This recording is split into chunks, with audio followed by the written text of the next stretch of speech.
All right. Cool. Well, thanks for being here. I'm glad you all were able to make it on. Today, I wanted to go over. I've just been helping a lot of people with writing offers in today's market, and a lot of people have been struggling with that. And I know it gets frustrating for buyers, and it's just a crazy market. So, I wanted to do our mastermind today about getting those offers accepted, and kind of a few of the ways that we can manipulate our contracts to make it a better deal, or make it more likely for our clients to get it. So. I kind of want to go through that. Before I get started, yes, let's see, can you email me an invite to this training? Yes, I will. I don't know if that's let me grab it really quick. Okay, there we go, we're back. So I want to go over a few of the ways that we can help our buyers get their offers accepted. Before I get going, can I just check with you guys? Like, how are you guys doing with this? Can you share any questions that you want me to go over, or any frustrations that you've had, so I can make sure I give you some good solutions for how to deal with this? What have you seen out there? Like, are we talking about writing offers? Yeah, writing offer. I'm going to touch on a little bit on the seller side too, of kind of which offers, that's kind of the lens we're going to look at it through, is through the lens of the seller, so that you can kind of realize why they might make certain decisions based on certain offers. So I want to go through that too. But have you had any, you have any feedback, any specific questions you want to cover, or I have one question. yeah, So I have two buyers who are VA, okay, and they keep getting told, well, um, we had an agent basically tell me that he's declining our offer because his clients don't want to wait 60 days to be funded. And so I know that's not true. I know that we would still fund in the 45 days just like any other loan, but how do we like bypass that? Like, I'm putting in the dates that are realistic. Like, I'm not trying to make them like short and then, oh, hey, we'll just do addendums later. Like, they're realistic times. Like, how do we communicate with those people presenting our offers to prove that like we're really not going to take 60 days to perform? yeah, totally. Okay, great question. Yeah, I'll make sure we go into that with the VA sort of portion, because yeah, I think it is a little bit of a struggle for VA, and obviously for FHA buyers. It can be a struggle just because people have had bad experiences. They're worried about whether it's appraisal issues or just general delays. We'll definitely go into that. I'll make sure that I cover that. Great question. Thank you. Who else has a specific situation they're struggling with, or specific questions we want to make sure we cover in this mastermind? Well, I have never wrote one, so I just need to learn everything. Awesome. Okay, deal. Okay, anyone else? Speak now or forever hold your peace. Okay, no, you can ask questions throughout too. All right. Okay, here's what I want to do. I want to roll through kind of some basics of the offer. Let's kind of figure out what those main items are that that we even have control over when we're writing offers. So which sort of things we can either choose to put in there or not choose to put in there that are going to make our offer either more likely to be accepted or less likely to be accepted. Um, uh, First thing I'd really like to do is go through a little bit of kind of the pre-work. So when we're talking about working with our buyers and setting those good expectations, we really, like I always talk about motivation and expectation. Make sure you have motive. Sorry, my phone keeps beeping. Make sure that you have a motivated buyer, because if your buyer's not motivated, if they're not super excited about making this happen, they don't have a need or an extreme want to make this happen, they're probably not going to be able to purchase right now. And so that's kind of hard for us because we hate turning people away. But sometimes the way that we give them the best experience is by being honest with them and saying, if you're not willing to throw everything out there, you're going to have a very hard time to get under contract. So a big part of it is really setting those, figuring out what their motivation is, asking those several layers deep questions to figure out, okay, do they actually have a motivation to move or do they not? The other step is in that buyer consultation, make sure we're setting really solid expectations that this market is really crazy right now. It's totally manageable. I mean, we're getting buyers under contract every day, all the time. We're having success with it, but there's also a lot of buyers who are putting offers in on properties and then they're not getting them. So we kind of have to set really good expectations there. Otherwise, our buyers are going to get frustrated. They're going to give up, and it's not going to be good for anyone. You have to keep in mind it's still a great investment for them to be buying real estate, and it's so worth the time and the effort that this process is going to take. Okay. The next step is we really need to have a solid pre-approval in place for these buyers. Now, having that pre-approval, it's more than just a piece of paper. We want to know, okay, what we need the physical pre-approval. We need to know that they've got all their documents into the lender. The lender has run automated underwriting, which is just their automated system that says, hey, if all of this stuff is correct, it's going to be approved. All of that stuff has to be done. If that stuff is done ahead of time, then you're going to be ready to go. Right now in today's market, even if you write a super strong offer, if there's any question mark on their financing, the sellers are going to be a little spooked by that, and they're going to kind of lean away from it a little bit. Even if you have a solid pre-approval letter, it's hard, but if you don't have a solid pre-approval with the lender, it's going to make it almost impossible.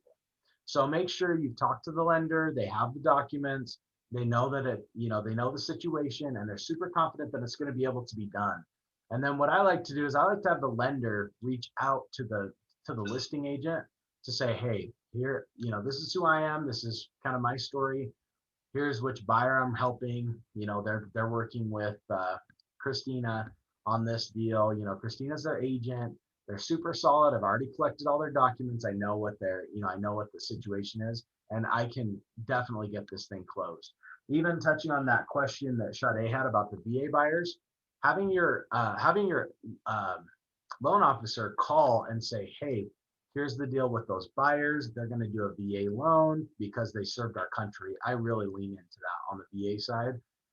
Really lean into the fact that they served their country, because a lot of listing agents and sellers will put those at the bottom of the pile with the FHAs because there's some complications with the loans.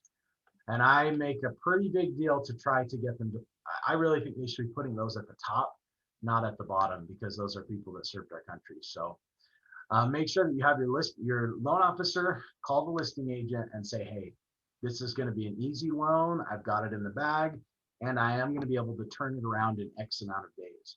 If they hear that directly from the lender, and the lender sounds confident and competent and like they're ready to go, that's going to go a long ways towards them not thinking that you're going to end up having to extend way past your deadlines. If the lender agrees to it, typically they'll believe you a little bit more. Otherwise, it's just ink on a paper, and they don't really know what to expect. We've seen a lot of these. Is that a common thing? And are you, TJ, for example, as a lender, comfortable doing that? Yeah, definitely. No, and I'd even prefer, I mean, it's case by case, but I even prefer to call before you guys actually submit the offer, just to say, hey, there's an offer coming in from X agent. It's a solid offer. The buyers are definitely pre-approved, home run buyer. And then that way, when they see the offer come through, like, oh yeah, I've already talked to the LO. They are really on top of this. They're calling me even before we get the offer, just to make it stand out that much more. Yeah, great point.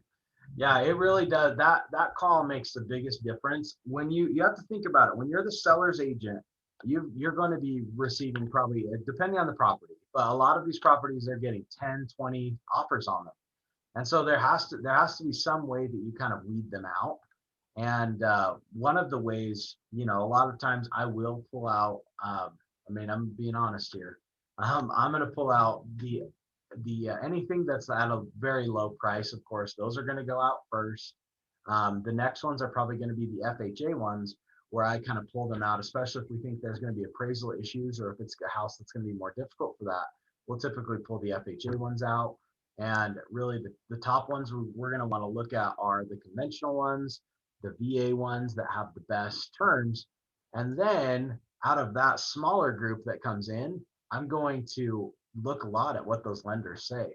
So if the lender's already called me and they've said, okay, this one's super solid, it's ready to go, that's going to make me lean in that direction, because ultimately I'm going to call all of those lenders. I think as a listing agent, it's important for us to call the lenders that we're considering offers from, to make sure that they sound like they know what they're talking about, make sure they sound, they sound like they've looked in this file. When I said the client's name, they knew who I was talking about. They were familiar with that loan, so it does make a big difference. And if they call, that saves me that call having to call them.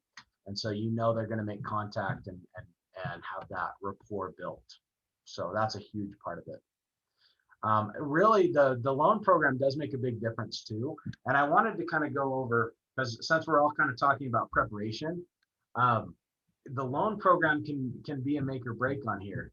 So I didn't prep TJ for this, but I was thinking I was going to kind of cover a little bit of the different loan programs. So obviously conventional is usually the easiest one. That's the one that the sellers like the best.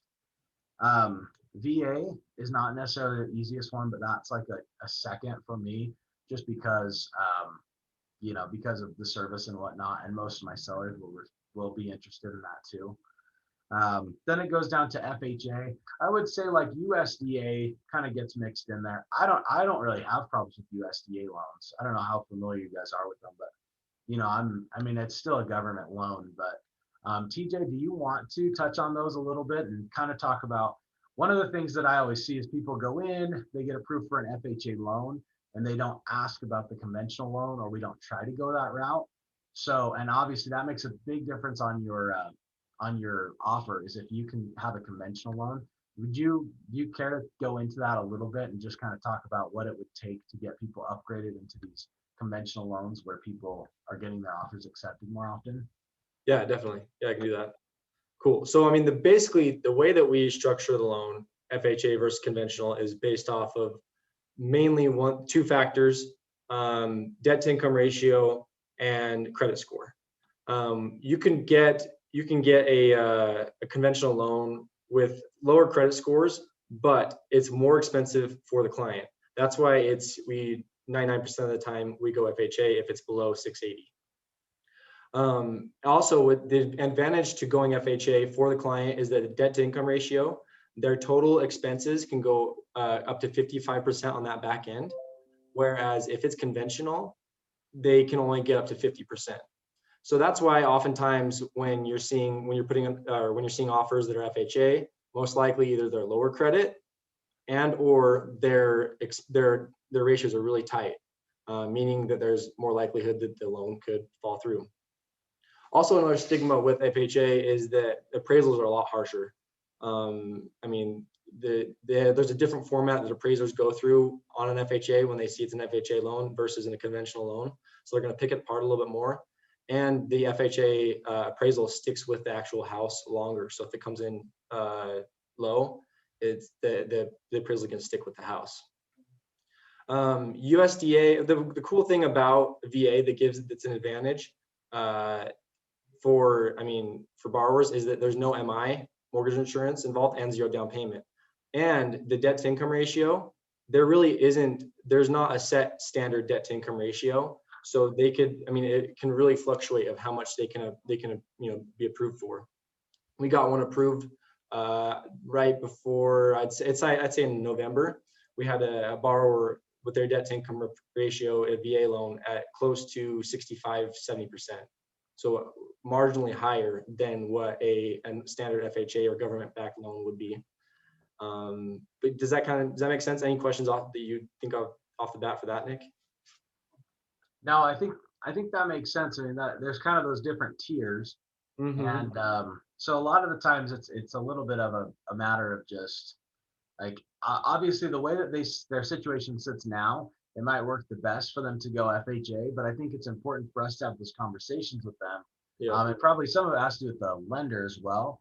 But basically having those conversations of, hey, it's okay to go FHA. There's nothing wrong or dirty about that or anything, but you have to be prepared that it is going to affect your ability to purchase. So For sure. And I think it goes back to, the drawing board. If that's a kind of been a deal killer in many, if you're trying for many weeks to go under contract and you keep getting declined because it's FHA, talk with us, see if we can, go back to the drawing board and see if it is a credit issue. We've got credit simulators that we can see, well, if they pay off this debt by X amount, their credit's going to go up, by this much. And that could get us that conventional, coveted conventional loan. yeah. So sometimes it might be, okay, they're FHA now. You let them know, okay, you're FHA, you're pre-approved to go, but it is going to make it harder for you to get under contract on a house. These are the few things that it would take to get us to go conventional. Let's work on those things while you're looking for a house. And then if you find something, you're able to go under contract FHA, let's do it.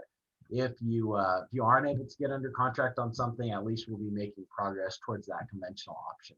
So yeah, totally. Yeah, thanks for kind of sharing on that. I do think, consumers just don't know. They just know that they're pre-approved and they don't know all the rest of it. So make sure you're that expert that's reaching out to their loan officer, talking about options and figuring out where they're at. It's also a good idea to know, a lot of times on their pre-approval letters, it'll say a certain dollar amount. And it's important to know, is that their top line dollar amount? Is that their absolute max? Or is that maybe where they want their payment to be? Make sure you understand where they're at. If that's their absolute max, you have to make sure you're looking at houses that are a little under that so that you're able to put in more aggressive offers on those houses. If you may find out though that a lot of those pre-approval letters have the price that the buyer has told the loan officer that they're interested in having, but they may be able to go a little bit higher than that. So just kind of know how that's structured and kind of where their qualifications are coming from. Anyone have questions on that stuff? The lending side. Hey George, saw you just hopped on. Good to see you. All right, so okay, thanks TJ. Appreciate you kind of jumping in there and helping us out. I want to go through, obviously, like we said, expectations are huge, and then having a good solid plan for their financing. If you don't have a pre-approval to put in with your offer, honestly, you might as well not even send it.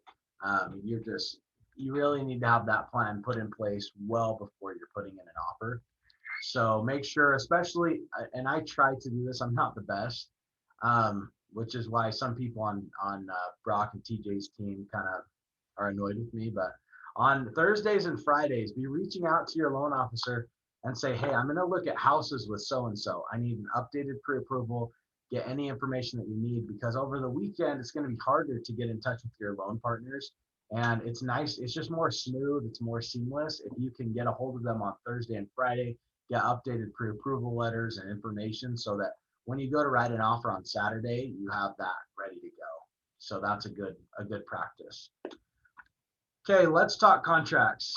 So if we want to get into the real nitty gritty here, let's talk about the contracts and the different options that we have when we're writing these contracts.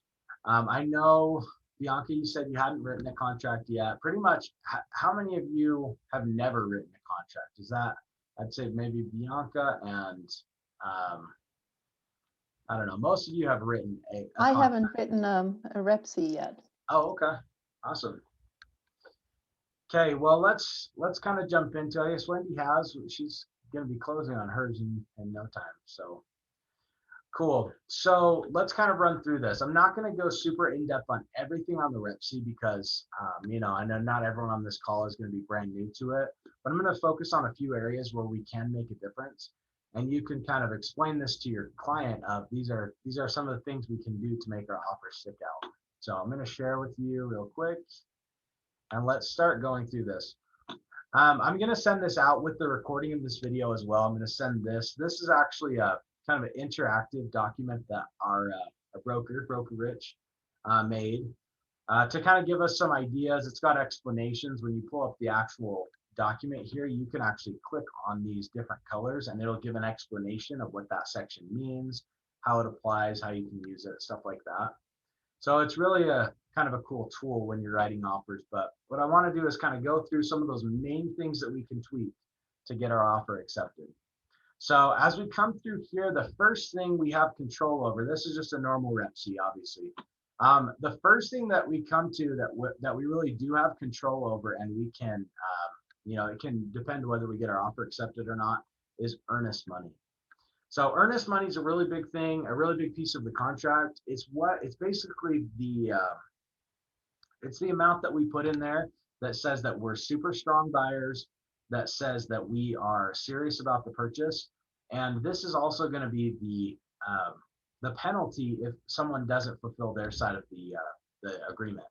So the higher dollar amount here, you can just put in your dollar amount here. The higher that dollar amount is, the more the seller knows, hey, if the buyer doesn't perform on this contract and doesn't close on it, that's the amount that the buyer is going to lose and we're going to get from the buyer. So you can see why that would be a really big deal for the seller. I'll also tell you, we have a few situations right now where sellers are actually, let's see, I got a chat. I just want to make sure it's not I can't see it. Can you see the chat, TJ? Or no? Yeah, Wendy just said that she needed to go and then send a recording after. Oh, hey, I will for sure. So I just wanted to make sure it wasn't like a problem with sharing or something like that. Okay, so that money is going to be the penalty if someone doesn't complete the contract. The flip side of that, the thing to consider is right now we've got a few different situations where sellers are changing their mind and they don't want to sell their house anymore. And that's a product of the market that we're in, where normally the seller always sells, they always, fulfill their side of the agreement. Right now, we're seeing a few more sellers who have agreed to a contract like this, and then they're saying, oh no, we don't want to close on it anymore. We're going to try to bail. And so that's also a good reason why having a big earnest money deposit can be a good thing, because that's going to protect your buyers in case the seller gets cold feet and decides to bail. So that's something where you can put a pretty good amount of money in here. It's going to make your buyer look more solid, and it's going to be a little bit easier to hold the seller's feet to the fire if there's a reasonable amount in there. Obviously, in some cases, we're still suing the seller to perform rather than taking their earnest money. But typically, the bigger amount the earnest money is, the more likely everyone is to fulfill their contract. Now, the average for earnest money, or the earnest money that I always try to get my buyers to do, is 1% of the purchase price. So if it's a $500,000 house, we're putting in $5,000 of earnest money. But right now, some people are doing a lot more than that too. So you could do a fair amount more. Usually I do have the earnest money held at a title company, but if it's typically, we say if it's $5,000 or more, I'll usually have it held at the actual brokerage. So, okay, we kind of beat the earnest money to death. Let's go down a little ways. One thing that I get people ask me all the time is, hey, I'm putting in a really solid offer, but I want to ask for the fridge, which the contract says is not included, or the MLS says is not included. So you can always ask for any additional items that aren't already included in the MLS right here. But just remember, anything they ask for is going to reduce their possibility of going under contract. So now most of the time, if it's just some dinky refrigerator or washer and dryer, it's not going to make a big difference. But if it's a pretty expensive one that they recently bought, maybe they still owe, $3,000 to RC Willey, it makes them a little less likely to want to give that included in the contract. So just make sure your buyers know as you're writing offers. If you ask for anything other than what the MLS offered, you are running a little bit of a risk, and you guys just have to kind of calculate that and see, okay, are we willing to risk it a little bit more because we want that fridge so bad, or is it not really worth the fight? Another thing is, Hey, Nick. Yeah. Another thing that I have been making my buyers aware of is the shortages on appliances. Yeah. And that if they don't ask for the washer and dryer and the refrigerators, or they do not start purchasing those items, when they go to move into their home, they may not get one if they want new. I don't know if that's something that people should be preparing their buyers for as well. Yeah, that's a great point. It is crazy. I mean, furniture, appliances, everything's out of stock right now. So that's a really good point to be talking about your buyers with when they're putting these in. Yeah, thanks for adding that. Yeah, I can vouch for that, having worked at IKEA. Gosh, I have been yelled at. And the whole supply chain is broken right now. It is a mess. Yeah. And it's hard. Anyway, yeah, that's a good point. Totally. Yeah, it's a great point. I just had a client who threw away their couch. They didn't like their couches that much. They were not bad couches, but they got rid of them, and now they're like begging me for a contact that's going to have the right couch for them. And there's just none out there. They're going to have to wait 12 weeks to have it, delivered or whatever. So yeah, that is a good way we can add value to our clients and make sure they know what they're getting into. Great point. All right, same thing with exclusions. If you don't exclude things that they want to be excluded, obviously, you're going to struggle there a little bit, or it's just going to be one extra term that they're going to consider. Now let's talk about purchase price. Purchase price is one of those things where, you kind of have to know what the house is worth. The list price is just a price that the seller came up with, and the seller's agent kind of, they talked and they figured out, okay, here's what we're going to list for. It doesn't mean that's what the value is. So we can't just say, okay, whatever the list price is, we're going to offer 5 or 10% more. That's not really a strong way to put in offers. You really want to make sure that when you're choosing your purchase prices, you are doing a CMA on the house. You're looking at all the comps. You're saying, okay, what is this house actually worth? And then kind of go from there. Once in a while, you'll see one that's way overpriced, and it may not sell immediately like the rest of them. So you don't want to just put X amount over the list price. Do an actual CMA, pull some comps, figure out, okay, what is this house actually worth? And then go from there. Now, typically, we're still going to offer a little bit over what it's worth in today's market because we're having to be pretty aggressive on our offers. But make sure you're not just focusing on the list price here. You want to do a little bit of background research and figure out what that house is actually worth. That's also going to help as you're figuring out what to do with the appraisal, because if you look at the comps and there's good comps to verify that value, then you're not going to have to worry about the appraisal that much. Otherwise, there are some things you're going to want to look at in that regard. I would also say when you're putting in how much cash they're bringing to close, which is really this item E right here. So item E plus your earnest money makes up your down payment essentially. You want to put as big of a number here as you possibly can, because that's going to show the seller that your buyer has money to put down. If they're a first-time home buyer, if they're FHA, if they're Utah Housing, they're probably not going to have a big number here, but try to put as big of a number as possible. Even if, let's say your buyer is considering doing 20%, but they're like, ooh, I might do 5 or 10% and save a little bit more of my money. I'm still kind of putting 20% in here because you want them to look as strong as possible. This is not a requirement. This says any amounts shown in section 2.1 and 2.1E may be adjusted as deemed necessary by buyer and the lender. So this can be changed. Make sure it shows as strong as possible without being truthful. You want to be honest, of course. Now, this sale of buyer's property, if you've got a property that has to sell to be able to purchase this property, that's going to make it a lot more difficult. That's why there's a few other options that you can do. But if they do have a house to sell, they're going to have to mark is.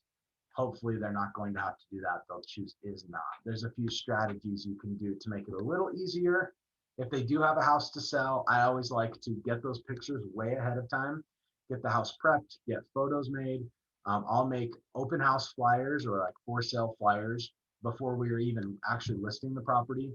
That way, if I do have to put a contingent offer in on a new house, I can send the listing agent with flyers, the details on the house, and I can say, hey, it's ready to go and it'll be a hot property. No worries about getting that one sold. As we go through possession, if the house is vacant, I normally will just put upon recording. But if the seller is still living in the house, make sure you're giving them a little extra time. So a lot of times I'll do 48 hours after recording, something like that. It just gives them a little more room to be able to move out after this is all done.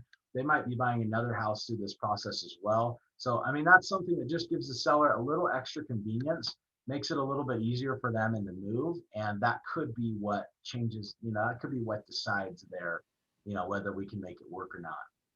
You can also, in addition to possession upon recording or 48 hours after, you can also do what we call a leaseback, a short-term leaseback. There's a whole form for it on the MLS that's really nice, goes through everything. And you can actually offer, okay, we'll let you lease back for up to 60 days. And so that's something that a lot of times sellers really want, and first-time home buyers, they don't really care because they've already got some other short-term situation set up. So if your buyers have a little flexibility that way, they can say, hey, the seller can live there for up to 60 days.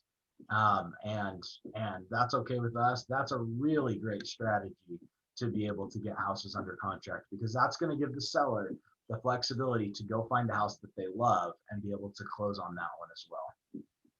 Okay. So with that, Nick, how do you write it in there of just like the clients don't care? Like Yeah. the buyers are flexible and they will literally do anything and everything. Yeah, totally. Like, how do we do that? Like outside of an addendum where it's written on there, like how do we stand out and say what you just said? Great question. So the way that I like to do it is I like to put on a blank addendum. I say buyer is willing to give seller up to a 60-day lease back. To be, I say to be, what's the word that I use? To be, oh yeah, buyer to give seller up to a 60-day, buyer is willing to give seller up to 60-day short-term lease back, which will be settled on a separate lease back form. So you're saying they are willing to, they're totally open to it, and we're going to have a separate form for that. So I'm not normally submitting that with my offer, but on that addendum, I'm saying buyer is willing to give seller up to 60 days. And so that's pretty cool, because typically on that short-term lease back, we're going to choose a per diem rent amount. So you take whatever the new payment is going to be. We'll divide that by 30. That'll give us a per day rent amount. And from there, you can on that lease back form, you'll say, okay, per day charge is, $30 a day. And then you can decide how long it needs to be, because the seller probably doesn't even know how long they need the lease back for, but saying that they can have it for up to 60 days is going to give them that flexibility and can really help them out. I probably told you before, I mean, I had a client who literally gave a seller a lease back and gave them about $400 worth of stuff with that lease back. And the seller chose it over other offers that were over $4,000 higher. So we paid the seller, we did the lease back and benefited the seller to the tune of $400. And they gave us benefits in the form of $4,000. When I showed my client that kind of what the differences were, they're like, oh, I'll trade 400 for 4,000 any day of the week. So that lease back can be really emotional for the sellers and can really help them. And that can be a benefit to your buyer. All right, so yeah, but that's how I like to put it on the addendum. Just let them know that the buyer is willing to do that, and then do cooperate with them when they say, hey, we do want that short-term lease back. Cooperate with them, send them the short-term lease back form, make sure you get it all figured out. Sometimes we'll do that with no charge to the seller, like free rent for 60 days.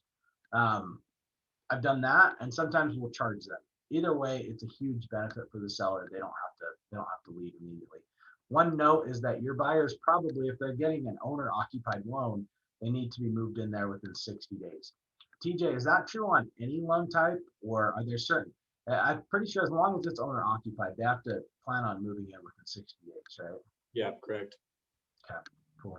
So the only way you wouldn't have to have that 60-day limit is if it was some sort of investment property. Investment or second home, yeah. Okay, cool.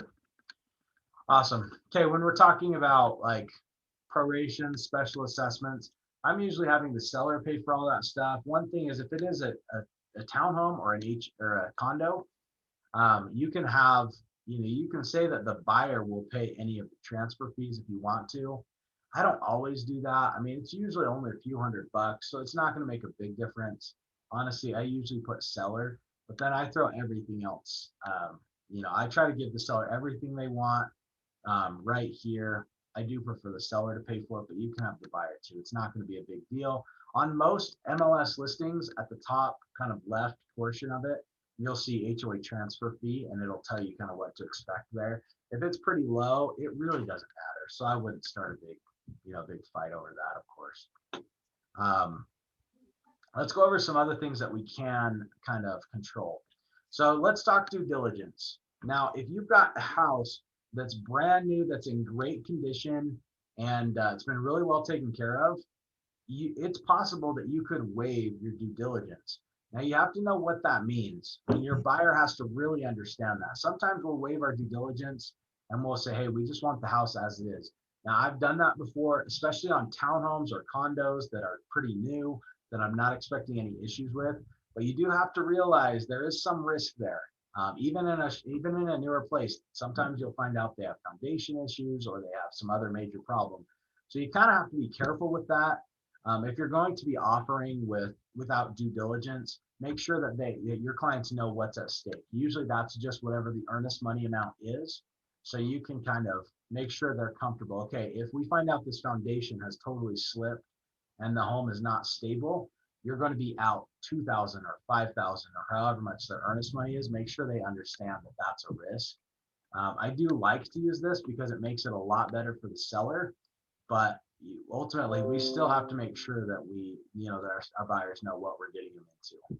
So that is a possibility. Then we have the appraisal. And one thing that I would say, I would kind of argue that when this goes through, it says buyer can go through to any inspections that they want, any testing that they want. One common thing is people think, okay, if I waive the due diligence, we can still do an inspection. We just can't, we just don't have that contingency. But I would kind of argue that this section gives them the ability. This section is what gives them the ability to do the inspections and everything. So I do wonder if you say is not, and the seller says, no, you're not able to do any inspections on the house, that could be a big problem. So, that's something to kind of consider as well, because I do think in here, it's basically giving you permission to do those tests at your own cost, of course. But I think if you waive that, you may be giving up your right to do these things if the seller didn't want you to.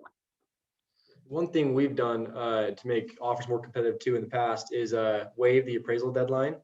And then make sure you're in contact with us, but then we rush the appraisal to have the appraisal done before other due diligence deadlines in order, that way we can see if it's all clear before there's an appraisal or before the actual deadline. Yeah. Can you clarify with us what types of loans you have that flexibility on, TJ? Because I don't want to have I don't want to mess up and then. No, really any loan, to be honest. But the problem with it is that if we rush appraisals, that becomes more expensive for the client. Just because appraisers are busy too right now. So really any loan we could do that for. Can I just see if I can also clarify this? So if a buyer is waiving its right to do the due diligence, they are basically also waiving the right to do any kind of inspection, right? Is that what you're saying? Yeah, that's kind of what I'm saying, only because now it could be argued a little bit. And I should probably ask Rich about it. But it is in this section that it says that the buyer's due diligence can consist with any tests, evaluations, verification of the property. So I kind of think that if they say is not, they would potentially be waiving their right to those inspections. Now, normally that's not the way it would be understood by the buyer and the seller. Most of the time they'd be like, oh, there's just not that contingency for them to be able to back out on due diligence.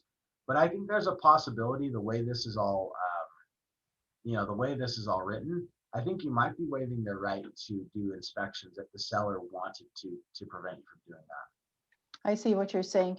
So usually you would back out of due diligence to move things forward, that you cannot back out basically. But there's that second layer that you may also waive your, okay. Exactly. Okay, I see what you're saying. Yep, totally. So that's why normally when I say, okay, on sellers, I always have them sign the physical contract with a pen. That's because I want to explain to them in person. I want to really go through everything with them, because sellers don't have contingencies. They don't have backup options or back out options. Sellers really don't have that ability. But then when people are writing offers for buyers, I'm like, hey, you don't have to stress it so much because they've got ways to back out, which is mostly true. But yeah, if they have, if we find out there's an issue later, we can have them back out. But if you do something like waive due diligence, it's going to greatly reduce your ability to cancel that contract without a cost to the buyer. So yeah, this is almost like a get out of jail free card because of the way that due diligence is worded. this says buyer's right to cancel. It's if buyer determines in buyer's sole discretion. So try arguing that in buyer's sole discretion. That just means the buyer, if the buyer decides they don't want to do it, they're not doing it. So it gives the buyer a lot of leeway. If you waive this, you're getting rid of a lot of that leverage. But that's why the seller would want it, right? The seller would want you to give up some of your leverage. That's what makes it a stronger offer. And if a buyer wants to back out, they don't really have to give a reason if they're within the time limit. Is that true? Yeah. Correct. Okay. Yep. And if anyone questions it, if buyer determines in buyer's sole discretion, it's very clear. Yeah, very clear that it's not, doesn't have to be approved by the seller. It's just at their discretion, their sole discretion. Okay, like TJ said, the appraisal condition is something we can sometimes waive. Then we can rush the appraisal. That's just, if you can move quickly. One of the things about the appraisal is even if TJ is going to rush it, usually they're not going to order the appraisal until we've kind of given them the go ahead to do that. So a lot of time, usually we'll do the inspection first and then we'll tell TJ, okay, go ahead and order that appraisal. But a lot of times, if we're going to have it rushed, we basically have to let the lender know immediately. Don't wait for the inspection. Go ahead and order that appraisal as soon as you're able. And I think the only thing they have to do to be able to order an appraisal is like a disclosure, right? Yeah, yeah, they have to have their disclosure signed. So there's not a lot preventing them from ordering the appraisal immediately. Okay, financing condition. Right here, you kind of only have two options: no financing required or financing required. So, you really, if they need financing, you're pretty much going to have to say financing is required. There's not really another option. So you're going to have to click that. This is the part that I really want to dive into because I think people don't understand it. I explained it to like 5 different people this weekend, and that hadn't really had a lot of experience with it. So let me just go through what this is. This, I call it 8.3 BI. I'm pretty sure that's what it is. Section 8, and then section 8.3, and then you go down to B, and then it kind of goes over in this whole section right here, 8.3 BI. So if you hear me talk about that, this is what I'm discussing. What this says is the buyer's right to cancel before the financing and appraisal deadline. So this is saying if the buyer goes past their due diligence deadline, but hasn't hit the finance and appraisal deadline yet. What this is saying is like normally you have the due diligence deadline will protect all of their earnest money. So if anything happens within the buyer due diligence deadline and you cancel, all of their earnest money will be protected. Now, if you, then there's also the finance and appraisal deadline. That will pretty much protect all of their money as well up to a certain date. So typically there's maybe a week between the due diligence and the finance and appraisal. And basically that finance and appraisal acts very similar to the due diligence deadline because even if, for whatever reason the buyer cancels, as long as it's before that finance and appraisal deadline, they'll get all of their earnest money back. Well, this is because you'll see on financing condition, it uses similar terminology like in buyer's sole discretion, they can cancel. So the finance and appraisal deadline sometimes is referred to as like the second due diligence contingency because you can cancel pretty much for any reason. Now, what this section does is it says, okay, if you cancel after due diligence, so due diligence is already up, that's not protecting your money anymore. You can still cancel based on financing, so you can still use this financing condition. But what this says is if you do that, X amount of buyer's earnest money deposit shall be released to seller. So what this is saying is if you cancel after the due diligence deadline, but before the finance and appraisal deadline, your earnest money is this amount of earnest money is going to be sent to the seller.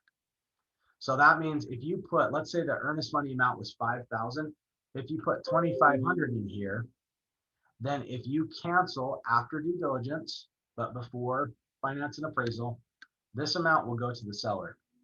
So I know that's a little confusing. I've explained it to a lot of people and it gets kind of crazy, but this basically says after due diligence, this amount of money pretty much goes non-refundable, okay? And the only way it's still going to be protected is if you still have an appraisal condition.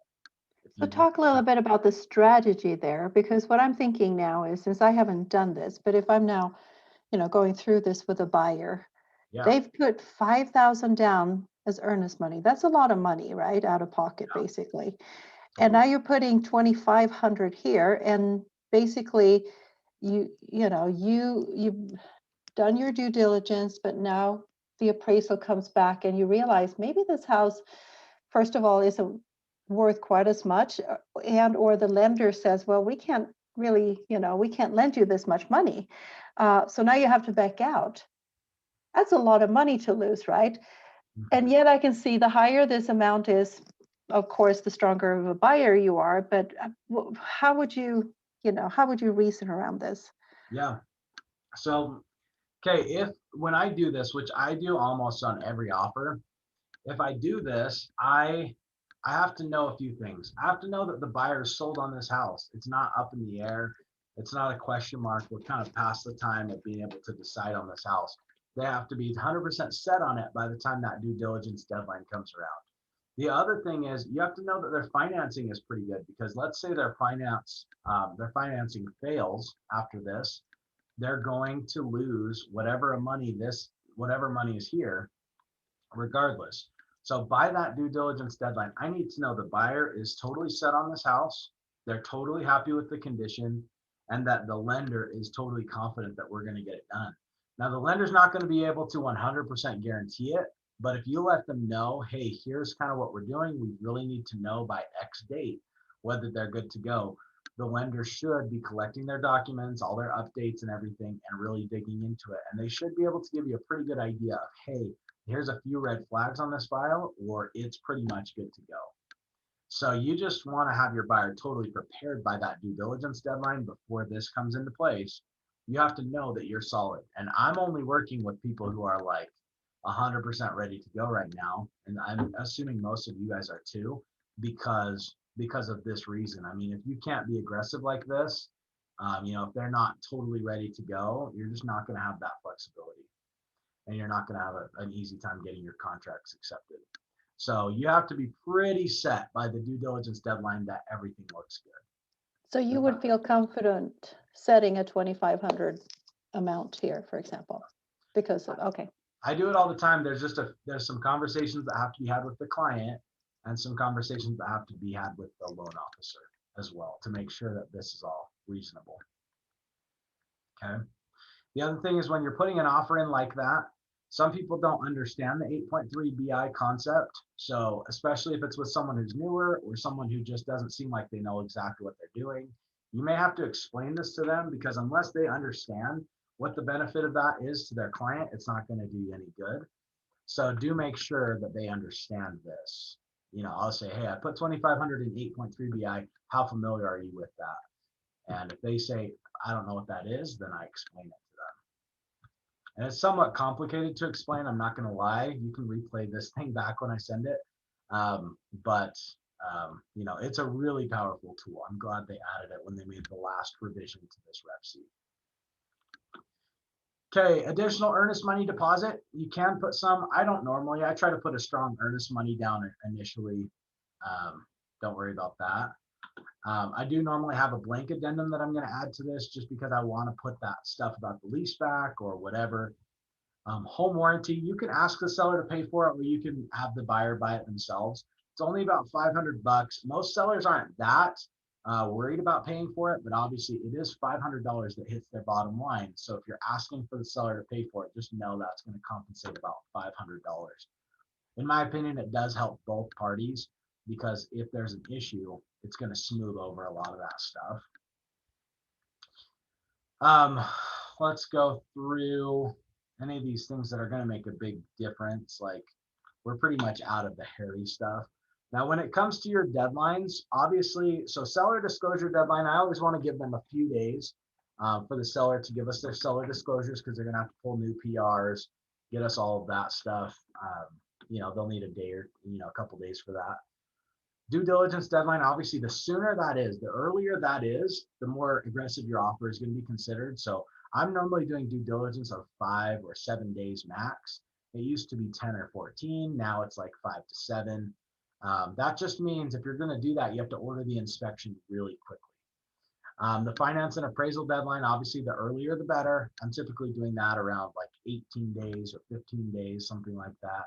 Whatever the lender thinks they can handle. The big question on that is the appraisal. Because even if we don't have final approval on the loan, as long as we trust the loan officer and they've told us we're good to go, I'm even comfortable passing the finance and appraisal deadline as long as the lender feels super confident on it.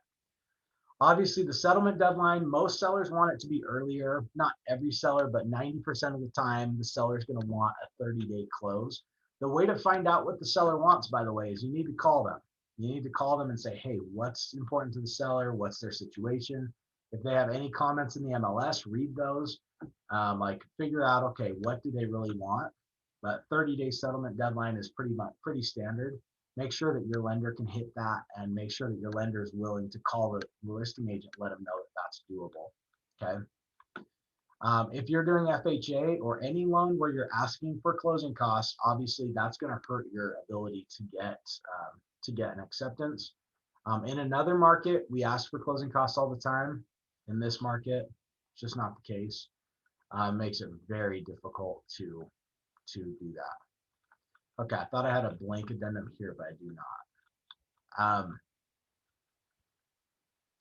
This is just one for asking for closing costs. Like I said, we're not going to use that very often, but let me go through a few other things. I have kind of the 1, 2, 3 punch on getting these offers accepted. Other than the stuff that we just went through, let me go through 3 specific things that I like to put in addendums if we're able to do it. The first one is a leaseback. If the seller is interested in a leaseback because they're building or they're buying a new place, put that in that blank addendum like we already talked about. So buyer is willing to do up to a 60-day leaseback for the seller, terms to be settled on separate short-term leaseback form. Okay. The other one is talking about appraisal. So a lot of times we're running into appraisal issues because we're going so much higher above market value on these houses. And so talk to your buyer, figure out how much money they'd be willing to spend over appraised value. What that means for them, if they're getting a loan, the bank is only going to loan them up to the amount that the home is worth. Let's say the appraisal comes in at 380. How much is your buyer willing to bring cash above that? So let's say appraisal comes in at 380. Buyer might say, oh, we're willing to pay $5,000 over appraised value. So now they might pay 385 for the house. The bank will lend them up to a total of 380, including their down payment. And then that extra $5,000, the buyer's going to have to come in with that cash at closing. So if they have that cash to be able to do that, remember that's going to be in addition to their down payment and in addition to any of their closing costs. They're going to have to bring that extra $5,000 down to closing. So a lot of my buyers are having to do that right now. It's a really good way to do it. The actual verbiage that I do is buyer is willing to pay $5,000 above appraised value if the appraised value comes in below purchase price. And so that just means if we get a bad appraisal, don't worry about it, Mr. Seller. We're not just going to try to knock you down to that purchase price. We're willing to go $5,000 above that. Okay. And then the last one, so we've got the lease back.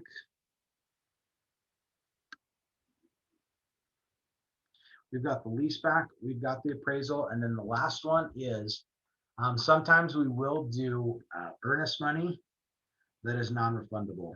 So right now on a lot of my buyers, I'll put a couple thousand, maybe 2,000 that's non-refundable upon acceptance. So if your buyers are willing to do something like that, just put X amount of earnest money to be non-refundable upon acceptance. What that means is as soon as the seller signs it and says they're agreeing to it, that earnest money will be non-refundable. Now it's a lot like waiving your due diligence. It's got a similar feel to it because it's basically not protecting all of your buyer's earnest money. But basically now that seller knows that, hey, if they accept your offer, all they have to do is sign accept and send it back to you. And you've got X amount on the line, whether that's 1,000 or 2,000 or whatever. that's going to be very appealing to that seller because they know they're not going to get jerked around. They're actually going to get a closing out of this. So we're doing that on a lot of our offers, having good success with that. Obviously, remember what the potential risks are of that, because you can, if it turns out to be a big problem with the house, that could be a little bit of an issue with your, it could potentially cost your buyer some earnest money. So we're doing that on newer homes that are very, very well kept up. Sometimes we're willing to risk that. So what do you guys think about that? Do you have any questions on things that we covered of different ways to make your offer a little bit stronger? Any questions or things we didn't cover? The one thing that I have the biggest question on is I know that earnest money going hard and like a lot of things like that, Yeah. it is regulated a lot more heavily with VA, USDA, and FHA type loans. How do we get past that? Like, even though there's already there's all those rules and regulations, can we be as aggressive as we want with their earnest money for the most part? Yeah, I mean, as aggressive as they're willing to go. I'm not sure exactly, like when we say regulations and whatnot, I think you might be talking about the FHA mandatory clause. Is that? No, I'm more mean in the aspect of like we walk into these properties, but we know very little about them, the structure, like we're not the listing agent.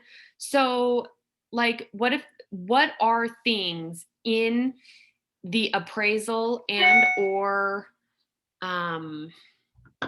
due diligence, like in the inspections and stuff? Like I know, for instance, a broken window. If any window in the home is broken, FHA funding will not go through. Yeah. And obviously these sellers, they're getting so confident in their end of things that they're just like, anybody will pay to fix whatever, so they're just like, we don't have to do anything to our house. We don't have to, we'll still get top dollar. So how do we get them to fix things for our financing that without losing our clients' earnest money? Yeah. You know what I mean? How do we get the sellers to perform without them just backing out and taking our earnest money? Yeah, great question. I mean, it's going to be a risk for sure, depending on what it is. I mean, if it's a broken window, we can usually fix that for, depending on what it is, $500, $1,000, just depending on what it is. So sometimes, usually it's something we could overcome. Now, most sellers, just in general, I would say it is hard to get repairs right now. I'll give you that. A lot of sellers would still do it. If it's something major like that a lender would typically have a problem with, most sellers will find a way to make that work. But not all sellers. Now, there is also the option of, say it was a $350 window, which, I see somewhat regularly, smaller windows and whatnot. But the buyer typically could say, okay, I'll just fix that. I'll just pay to fix the $350 window and let's move forward. So usually it's something we can overcome. Now, if it's a huge issue, the nice thing is you're typically going to say, okay, either fix it or we're going to walk. And would you rather walk away from $1,000 or $2,000, or would you rather walk, if the cost of the repair is going to be a $30,000 foundation fix, then yeah, you're going to be okay walking away from $1,000 or $2,000. But you're kind of, where you're coming from is, hey, this is a risky game that we're playing, and I 100% agree. We have to really weigh that with our people. We have to really weigh the benefits of being aggressive like this. The benefit is you get a house, but the risk is that we could find out there's a problem, and this could be a little bit more of an expensive venture for you.